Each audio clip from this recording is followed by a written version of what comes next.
Assalamualaikum warahmatullahi wabarakatuh. Ya, eh, dalam kesempatan ini kita akan membahas bab 6 mengenai keragaman budaya sebagai identitas nasional. Di mana di dalam bab ini terdapat beberapa sub pokok bahasan. Di antaranya yang pertama sebaran keragaman budaya nasional, kemudian yang kedua budaya sebagai identitas nasional, dan budaya nasional sebagai atau tradisional sebagai potensi wisata dan ekonomi kreatif.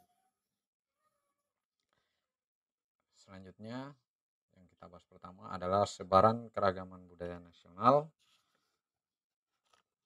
Yang pertama yaitu definisi budaya, di mana definisi budaya ini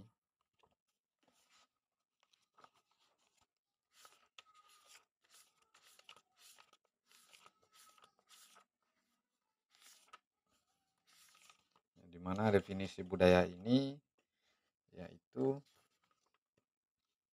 budaya yang lazim disebut kebudayaan berasal dari bahasa bahasa Sanskerta, yaitu budaya adalah bentuk dari budi yang berarti akal, dan kebudayaan juga dapat diartikan sebagai hal-hal yang bersangkutan dengan akal. Ini menurut Clyde Kluckhohn dalam Nur Aini dan Alvan 2012 mendefinisikan bahwa kebudayaan meliputi yaitu yang pertama keseluruhan cara hidup suatu masyarakat, kemudian warisan sosial yang diperoleh individu dari kelompoknya, kemudian C, cara berpikir, merasa, dan percaya, kemudian keempat D, abstraksi dari tingkah laku, E, teori tentang cara bertingkah laku suatu kelompok masyarakat, F, gudang untuk mengumpulkan hasil belajar, G, seperangkat orientasi standar pada masalah-masalah yang sedang berlangsung, H, tingkah laku yang dipelajari, I, mekanisme untuk penataan tingkah laku yang bersifat normatif, J, seperangkat teknik untuk menyesuaikan baik dengan lingkungan luar maupun dengan orang lain. Selanjutnya kita masuk di bagian kedua, perkembangan kebudayaan. Di mana dalam perkembangan kebudayaan ini ada dua, yaitu paham determinasi dan paham posibilisme. Di mana paham determinasi ini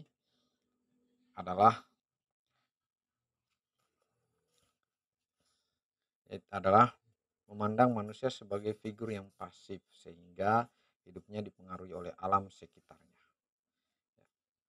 Sedangkan untuk paham posibilisme yang terkenal dengan tokoh geografinya yaitu Paul Vidal de la Place, seorang geograf dari Prancis, posibilisme memandang manusia sebagai makhluk yang aktif yang dapat membudidayakan alam untuk menunjang hidupnya. Ya, seperti itu. Kemudian kita lanjut ke bagian ketiga, keragaman budaya nasional. Di mana dalam keragaman budaya nasional Indonesia terkenal sebagai sumber daya alam dan keragaman hayatinya.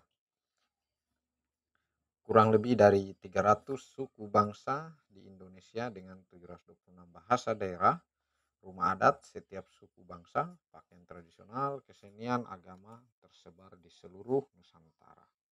Nah, setiap kebudayaan memiliki wujud yang berbeda-beda menurut Heinemann dalam Konjariningrat 2009. Wujud kebudayaan dibedakan menjadi 3, yaitu yang pertama adalah gagasan, di mana gagasan ini adalah wujud ideal kebudayaan yang berbentuk kumpulan ide-ide, gagasan, nilai, norma, peraturan, dan sebagainya yang bersifat abstrak. Contohnya wujud kebudayaan gagasan adalah adat istiadat yang ada di masyarakat, misalnya upacara ngaben di Bali, kenduri di Jawa, ya, seperti itu. Kemudian yang selanjutnya B, tindakan.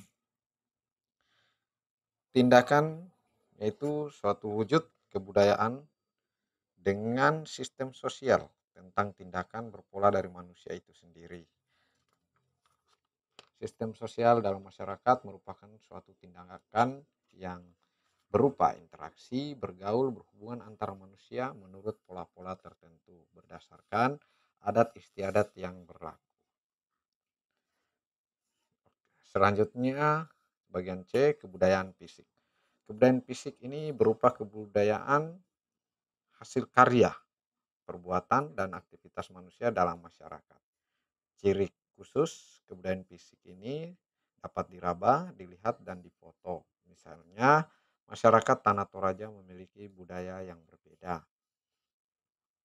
seperti ukiran-ukiran yang menjadi simbol kepercayaan hidup bagi masyarakat Tanah Toraja. Di Banua Tongkonan, seperti rumah adat, ya, gua-gua. Oke, selanjutnya yang keempat. Yang keempat, kita masuk ke sebaran budaya nasional. Di mana dalam sebaran budaya nasional ini ada beberapa kondisi geografis Indonesia yang mengakibatkan penduduk yang menempati pulau memiliki kebudayaan dan pola hidup yang berbeda-beda. Ya. Nah, di dalam sebaran budaya nasional ada beberapa daerah pemetaan atau suku bangsa, diantaranya Bapak kasih masuk di sini cuma 3 saja, Aceh, Kalimantan, dan Sulawesi. Sebenarnya masih banyak, ada Jawa dan lain-lain sebagainya. Ya. Kemudian kita lanjut ke bagian B, budaya sebagai identitas nasional. Keragaman budaya di Indonesia adalah kelebihan dan potensi kekayaan budaya Indonesia. Perbedaan di setiap daerah mencerminkan ciri khas kebudayaan daerah tersebut. Setiap daerah memiliki kebudayaan sendiri sebagai bentuk kekayaan budaya nasional. Yang pertama kita lihat adalah faktor penyebab keragaman budaya. Ya. Faktor penyebab keragaman budaya. Ya. Kemudian ada beberapa dari faktor penyebab keragaman budaya. Yang bagian A-nya adalah keragaman bahasa. Keragaman bahasa, kita mengetahui banyak bahasa di Indonesia, mulai dari pengucapan dalam sehari-hari, bahasa pertama bahasa Indonesia, bahasa Melayu sebagai bahasa komunikasi sehari-hari, kemudian dalam bahasa ini banyak seperti ada Nias, Mentawai, Jawa, Sunda, Dayak, Bali, Sumba, Madura, Gorontalo, Bugis, dan Makassar. Kemudian sistem teknologi. Dalam keragaman budaya ada satu penyebab dari sistem teknologi, yaitu seperti kualitas sumber daya manusia, ya, yang digunakan oleh masyarakat, dan sistem produksi, alat makanan, pakaian, rumah, dan transportasi ini adalah sumber daya alam yang dimanfaatkan oleh sumber daya manusia itu sendiri dengan kualitas yang ada. Alat produksinya merupakan peralatan yang dimanfaatkan oleh masyarakat untuk membantu meringankan pekerjaan. Itulah sistem teknologi seperti alat tenun, batu tepung, penanam padi, pembajak sawah, ya. Itu semua sudah menggunakan sistem teknologi. Yang tadinya masih menggunakan sapi atau alat ternak, ya, seperti hewan, ya. Sekarang sudah menggunakan alat-alat yang lebih canggih seperti dros ataupun pemotong padi yang sudah sistemnya sudah pakai alat yang lebih canggih. Kemudian ada sistem mata pencarian. Sistem mata pencarian di dalam keragaman budaya itu dilihat dari kondisi Indonesia yang sangat beragam. Ada wilayah yang berupa dataran tinggi, dataran rendah, pantai, lembah, dan pegunungan. Keadaan wilayah yang beragam ini mempengaruhi terhadap mata pencarian penduduk. Penduduk yang ada di dataran tinggi, mata pencariannya berbeda dengan penduduk yang ada di dataran rendah dan pesisir. Penduduk yang tinggal di dataran tinggi atau pegunungan bermata pencarian sebagai petani, pedagang, peternak. Sedangkan yang tinggal di dataran rendah sebagai petani tetapi dengan komoditas yang berbeda. Sementara penduduk yang tinggal di wilayah pesisir memiliki mata pencarian sebagai nelayan, petani garam, petani tambak, atau pemandu wisata. Selanjutnya bagian D, keragaman agama. Nah, agama kita ketahui sendiri di Indonesia itu ada beberapa agama tetapi hidup berdampingan dan sangat rukun, damai ya. Nah, di dalam unsur agama ini kondisi geografis berperan dalam proses pembentukan kepribadian masyarakat terutama Indonesia. Oke, selanjutnya bagian kedua, lahirnya identitas nasional.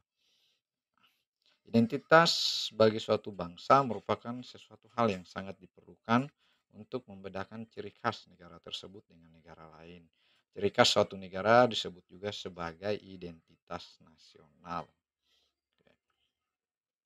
Berkaitan dengan kebudayaan nasional, kebudayaan daerah diperkukuh dengan semboyan Bhinneka Tunggal Ika.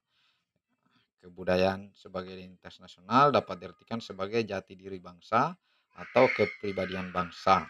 Bangsa Indonesia seharusnya kita ya sebagai bangsa Indonesia lebih ya kita harus patut berbangga karena masih memiliki identitas. Oke, di antara lahirnya identitas nasional ada beberapa faktornya. Yang pertama faktor primer. Faktor primer ini meliputi etnisitas, teritorial, bahasa, agama, dan sebagainya. Pola hidup dan budaya Indonesia tidak dapat dipisahkan dari sejarah perkembangan Indonesia. Oke, yang kedua faktor pendorong. Faktor pendorong meliputi pembangunan komunikasi dan teknologi. Ya. Kemudian faktor penarik mencakup modifikasi bahasa dalam gramatika yang resmi, tumbuhnya birokrasi, dan pemantapan sistem nasional. Kemudian faktor reaktif. Faktor reaktif ini meliputi penindasan, dominasi, dan pencarian identitas alternatif melalui memori kolektif rakyat. Ya. Oke, selanjutnya kita masuk di interaksi budaya. Interaksi budaya ada beberapa. Nah, ini ada kulturasi atau antara satu budaya dengan budaya lain yang berbeda kemudian bertemu dan uh, memperlihatkan masing-masing mengenai kebudayaannya. Kemudian ada asimilasi, kemudian amalgamasi. Selanjutnya kita masuk di bagian C, budaya tradisional sebagai potensi wisata dan ekonomi kreatif atau budaya nasional ya. Di sini yang saya bahas hanya budaya tradisional, di mana kebudayaan tradisional itu keberadaan budaya tradisional dapat diketahui dari berbagai jenis sebagai berikut. Ada kesenian, bahasa, lagu, tarian, alat musik, pakaian, senjata, rumah, permainan dan olahraga tradisional, makanan tradisional, ya seperti itu. Kemudian nomor yang kedua, potensi wisata budaya tradisional sebagai bentuk ekonomi kreatif. Contohnya daerah-daerah di Indonesia yang telah mengembangkan ekonomi kreatif sebagai potensi budaya tradisional adalah daerah Tapanuli, daerah Kampung Lawen Solo, daerah Kalimantan, daerah Sulawesi. Ya, hampir semua di seluruh Indonesia di pulau-pulaunya sudah mulai mengembangkan wisata. Ada di Papua Raja Ampat ya. Oke. Mungkin itu saja dari Bapak untuk pertemuan ke-6 ini. Iya. Terima kasih, sampai bertemu di pertemuan selanjutnya. Assalamualaikum warahmatullahi wabarakatuh.